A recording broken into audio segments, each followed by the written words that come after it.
আমার গলায় যে জুতোর মালাটা পরিয়েছে ওরা তৃণমূলের মুসলমানগুলো, ছবিটা ভালো করে যদি পারেন দেখান। প্রচুর অন্যায় করে ফেলেছে, ওটা ছবিতে না পড়িয়ে ওটা গলাতে পড়ানো উচিত ছিল আপনার।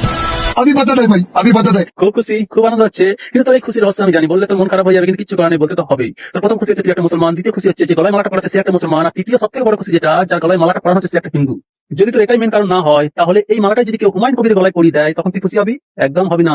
তবু হওয়া উচিত ছিল, কারণ বাবর তো ভারতীয় ছিল না, সে ভারতকে লুটার কাজ করেছে, ভারতের উপর অত্যাচার করেছে, ভারত থেকে হিন্দুকে মুছে ফেলার চেষ্টা করেছিল।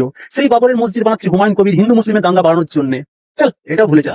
এখন বর্তমান পরিস্থিতি যেটা বেলডাঙ্গা মুর্শিদাবাদের লোকেরা অন্য রাজ্যে যে কাজ করছে, তাদের উপর অত্যাচার হচ্ছে, আক্রমণ হচ্ছে, এটা আটাতে পারবে হুমায়ুন কবির? তাদেরকে সেট দিতে পারবে? তাদেরকে সবাইকে এনে বেলডাঙ্গা মুর্শিদাবাদে কাজ দিতে পারবে, রোজা দিতে পারবে, তাদের ফ্যামিলিকে রক্ষা করতে পারবে? এই ব্যাপারে ভিডিও বানা আর হ খুশি।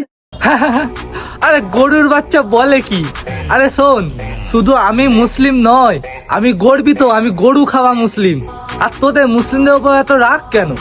ও আচ্ছা, মোগলরা বাবররা তোদের বাপ ঠাকুর দাদাদেরকে নাচাতো, সেই কারণে কি এত রাগ? হ্যাঁ, জ্বলছে জ্বলছে। আরে শোন, তাহলে একটা কথা বলি, গোবর খাওয়া আর মুদ খাওয়া আর গরুর গোশ খাওয়া দুটোতে অনেক তফাৎ আছে। আরে আমরা দুধ খাওয়া আর তোর হচ্ছে মুদ খাওয়া, দুটোর মধ্যে ফারাক আছে বলে আমি খুশি আর তুই হচ্ছে দুঃখিত। হা হা হা। দিন রাত যে শুভেন্দু অধিকারী হিন্দু মুসলমানের মধ্যে দাঙ্গা লাগানোর চেষ্টা করছে, আর তুই বলছিস শুভেন্দু অধিকারী একটা হিন্দু, তাই জন্য তার মালা পরিয়েছে বলে আমি খুশি।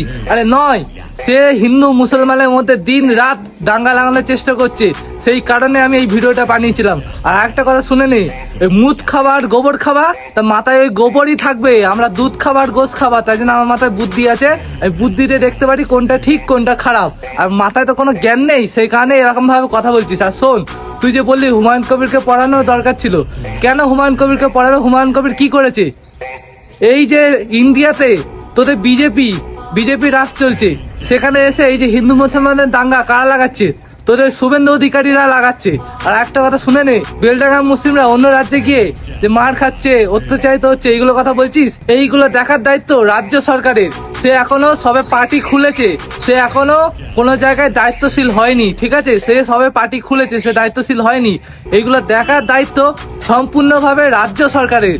অবশ্য তো মাথায় কি করে ঢুকবে গোশ খাওয়া আর দুধ খাওয়া ব্রেন আমাদের, আর তোর হচ্ছে মুদ খাওয়া আর গোবর খাওয়া, তো কিছুই তো ঢুকবে না ভাই। আরে শোন, তুই কি পড়াশোনা করেছিস নাকি ওই গোবর খেয়ে আর মুদ খেয়ে মাথায় শুধু গোবর ঠেসে রেখেছিস? ইতিহাস কি তুই পড়েছিস? বাবর কোথায় হিন্দুদেরকে মুছে ফেলার চেষ্টা করেছিল?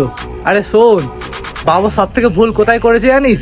তোর মতো গরুর বাচ্চাদেরকে এই ভারত থেকে মুছে ফেলে দিলে সব থেকে ভালো জিনিস হতো, তাহলে আমরা হিন্দু মুসলমান একসাথে কাঁধে কাঁধ মিলিয়ে থাকতে পারতাম। আর তোদের জন্য কিন্তু এই ভারতবর্ষে দাঙ্গা লাগছে হিন্দু মুসলমানের মধ্যে।